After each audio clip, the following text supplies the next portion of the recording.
It's Ron Reader Digs the Universe.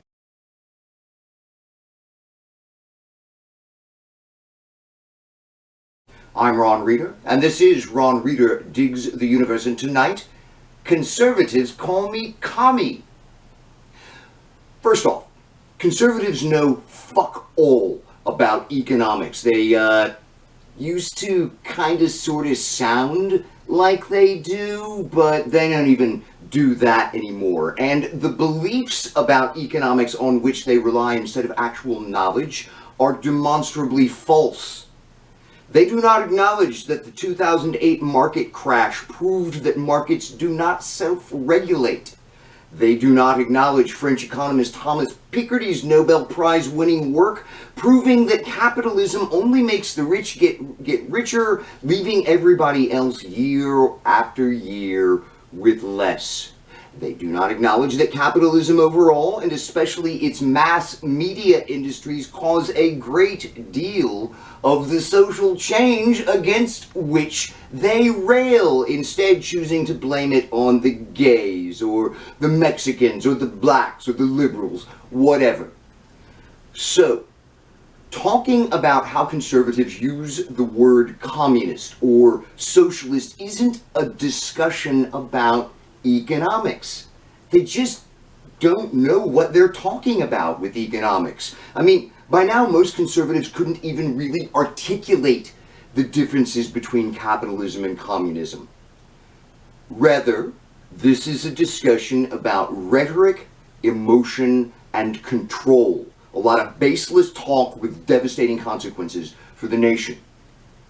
Seriously, there are no communists in America. You know, maybe some academics, a few weird lone wolves, some wide-eyed college students.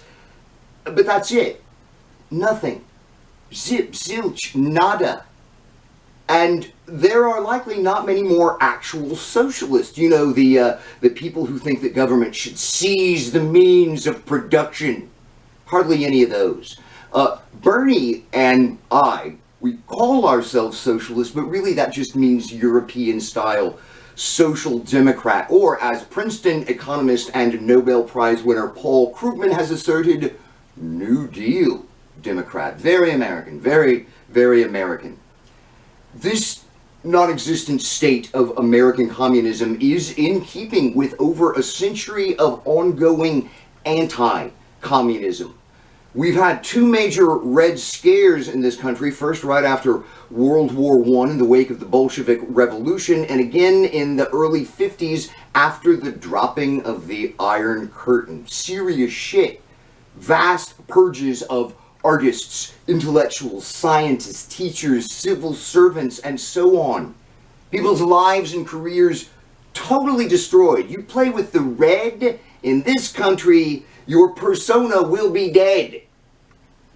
That's why there are no American communists or socialists worth noting. They've all been buried. There is no real left here. In Europe, I'm a mainstream moderate, but here I'm Friedrich fucking Engels. That's how profound American anti-communism has been and continues to be. This latest flare-up, conservatives calling everybody who disagrees with them a communist, appears to be based on typically twisted right-wing reasoning. It goes kind of like this. Democrats support, say, Obamacare or federal home loan programs, and those seem kind of socialist. Well, the Soviets were socialist and they put everyone in gulags, so the Democrats want to put everyone in gulags. Got it? Democrats equals socialist equal USSR equals gulags for all.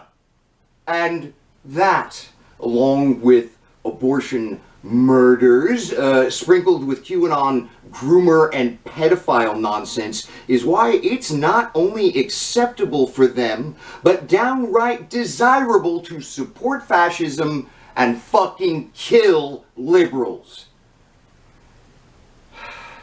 Jesus God, just Fuck these people.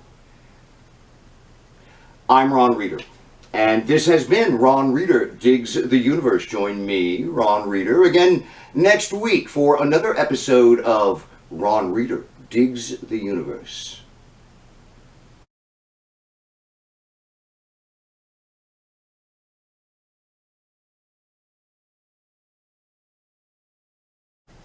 In Europe, I'm a mainstream moderate, but here I'm Friedrich fucking Engels.